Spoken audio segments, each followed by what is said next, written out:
Beberapa hari ini kita bicara terus mengenai meyakini,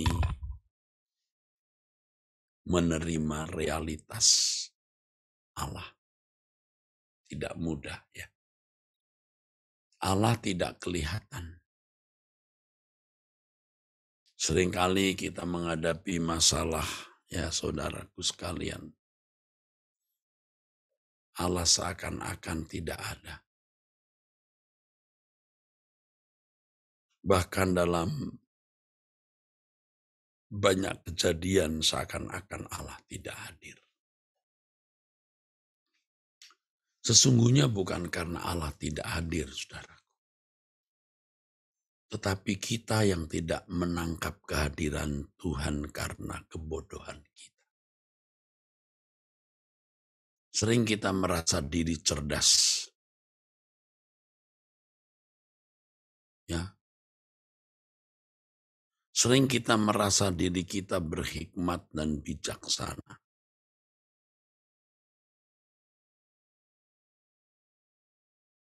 Tapi sebenarnya kita picik. Kita tidak bijaksana sama sekali. Allah yang berhikmat, Allah yang bijaksana, Allah yang cerdas. Allah merajut, merangkai peristiwa-peristiwa hidup yang kita jalani untuk kebaikan kita, saudara. Tetapi kita yang tidak mengerti kecerdasan Allah atau tidak memahami maksud-maksud Allah. Karena kita tidak cerdas. Karena kita tidak bijaksana, saudara. Lalu apa yang kita harus lakukan dalam keadaan seperti itu, saudara? Mestinya kita berdiam diri. Kita tidak memberikan komentar. Memang secara mulut langsung kita tidak memberikan komentar. Tetapi di dalam hati kita memberi komentar. Coba jujur, ada komentar yang bersuara di hati kita. Dan sering kita tidak menyadari bahwa komentar itu komentar manusia lama kita yang memberontak. Yang tidak menghormati Allah. Dan itu bisa kita biarkan mewakili kita di hadapan Tuhan. Ini bahaya, saudara. Makanya kita yang harus membungkam setiap komentar-komentar yang ada di hati kita. Paling tidak komentarnya adalah begini. Mengapa Tuhan? Mengapa? Mengapanya bukan mau bertanya maksud Tuhan apa. Tapi mengapanya itu adalah pernyataan tidak menerima. Ada kan orang bertanya, mengapa? Mengapa begini? Karena mau tanya, mau tahu. Tapi ada yang karena tidak menerima. Mengapa begini? Mengapa mesti begini? Tuh, saudara. Kita yang harus membungkam setiap keluhan, ya, murmurs, keluhan, ngomel, ya. Kita yang harus membungkam, kita harus berkata, diam kamu. Diam kamu. Makanya saya mengubah lagu yang sederhana tadi. Aku percaya itu. Aku percaya, aku percaya. Semua yang terjadi untuk kemuliaan-Mu aku percaya. Mari kita belajar ya saudara. Untuk tidak marah, tidak ngomel, tidak memberontak, tidak menolak. Ya, mulut tidak, hati yang memberontak. Komentar di dalam batin, hati, jiwa, pikiran kita. Kita harus kendalikan.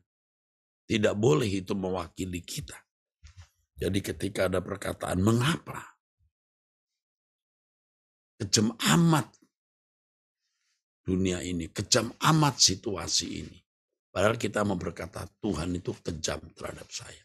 Mengapa membiarkan ini semua? Padahal semua itu diizinkan Tuhan atau dibiarkan Tuhan untuk kebaikan kita. Ya, yang tentu akhirnya semua demi kemuliaan Allah. Saudara, tidak ada yang bisa melarang kita mempercayai Allah. Kalau kita tidak sanggup mempercayai Allah karena diri kita sendiri, bukan karena orang lain. Kita yang bisa kita sendiri, ya, bisa mempercayai Allah atau kita sendiri yang melarang percaya kepada Allah yang hidup. Makanya kalau saudara ada dalam keraguan, kebingungan, ya, tidak atau kurang mempercayai Allah, saudara yang harus memerintahkan diri saudara sendiri. Kita harus perintahkan diri kita sendiri. Aku percaya Tuhan. Tidak ada yang bisa melarang saya percaya kepada Tuhan. Ketika kita menghadapi masalah, ancaman, bahaya, ya, tekanan dari pihak-pihak tertentu, kita tidak berdaya atau kita memang bermaksud tidak bereaksi, kita berkata, Tuhan kuserahkan dalam tangan-Mu. Lalu mempercayai Tuhan. Mempercayai Tuhan. Ini bahaya, ini ancaman di depan mata saya Tuhan. Bisa masalah ekonomi, masalah sakit, penyakit, dan lain-lain. Saudara berkata, aku menyerahkannya dalam tangan. Sudah. Saya belajar dari apa yang saya baca di Alkitab, saudara. Apa? Soal ini. Aku menyerahkan nyawaku. Ketika Tuhan Yesus di atas kayu salib, berseru Eloi, Eloi lama sabatani. Allahku, Allahku, mengapa engkau meninggalkan aku? Wah, itu situasi krisis dan kritis, saudara. Tuhan Yesus bisa meragukan, saudara, Allah Bapa. Tetapi dia menutup penderitaannya dengan ucapan, ke dalam tangan-Mu kuserahkan pneuma, rohku atau nyawaku atau hidupku, saudara.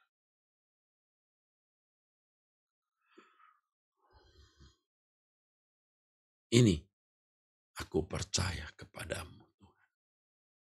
Ke dalam tangan-Mu kuserahkan nyawa. Seperti perkataan Daud. Kalaupun aku harus jatuh, aku jatuh di tangan. Terserah Tuhan mau bikin apa.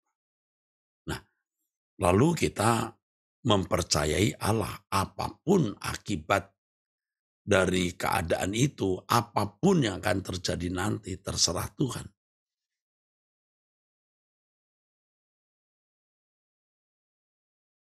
Harus berani berkata begitu. Aku tidak tahu bagaimana caranya menghadapi situasi ini. Aku tidak tahu apa yang akan terjadi nanti. Tapi aku percaya kepadamu Tuhan. Aku percaya dan tidak ada yang bisa melarang saya percaya. Termasuk diri saya sendiri. Aku percaya. Lalu terserah apa yang akan terjadi nanti. Nah, tetapi percaya seperti ini harus disertai dengan kesucian hidup. Tidak bisa saudara percaya Tuhan sementara saudara hidup tidak di dalam kesucian. Sementara saudara hidup di dalam dosa. Ya, nggak bisa. Saudara masih hidup dalam kebencian, dalam dendam, dalam ketidakjujuran, dalam perzinahan, dalam percabulan. Nggak bisa. Saudara harus meninggalkan semua dosa-dosa itu. Saudara harus meninggalkan semua dosa-dosa itu. Harus, mesti. Anda nggak bisa berkata, waduh Pak ini kelemahan saya. Nggak bisa.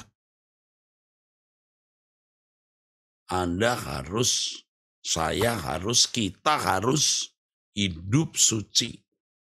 Jangan berbuat dosa. Ingat ini. Mendengar kata suci jangan saudara takut. Memang kita harus suci karena Alkitab berkata, kuduslah kamu. Sebab aku kudus. 1 Petrus 1 ayat yang ke-17. Mazmur ayat yang ke-16 dan 17. Kuduslah kamu, sebab aku kudus. 1 Petrus 1 ayat 16 dan 17. Kita harus menjadikan Tuhan kebahagiaan dan kesenangan kita. Tidak boleh ada yang lain yang kita harap bisa membahagiakan, menyenangkan kita. Hanya Tuhan yang bisa membahagiakan dan menyenangkan hati kita. Pokoknya hidup kudus, amin. Itu saudara. Ya. Senang saya bersama-sama dengan saudara saat ini. Ya. Saya lagi belajar untuk percaya kepada Elohim Yahweh. Percaya penuh. Dan sering saya bicara kepada diri saya sendiri. Bahwa Allah yang kusembah ini Elohim Yahweh loh. Yang melepaskan Israel dari Mesir ke Kanaan loh. Yang membelah Laut Kolsom loh. Allah yang besar, jangan takut. Ayo, suarakan kepada dirimu sendiri. Perintahkan saraf-sarafmu untuk percaya. Tidak ada yang bisa melarang kita percaya. Bahkan diri kita sendiri tidak boleh melarang kita percaya. Ya, oke. Cukup saudaraku sekalian. Yuk kita berdoa. Maha besar Allah Israel Bapa di sorga. Kami sudah diberkati oleh firman-Mu. Pokoknya kami hidup kudus. 1 Petrus 1 ayat 16, 17. Kami percaya kepadamu, kami bergantung kepadamu. Tidak ada yang dapat melarang kami percaya kepadamu. Kami hanya percaya kepadamu. Elohim Yahweh dalam nama Tuhan Yesus Kristus. Amin. Sampai jumpa saudaraku sekalian, Tuhan memberkati.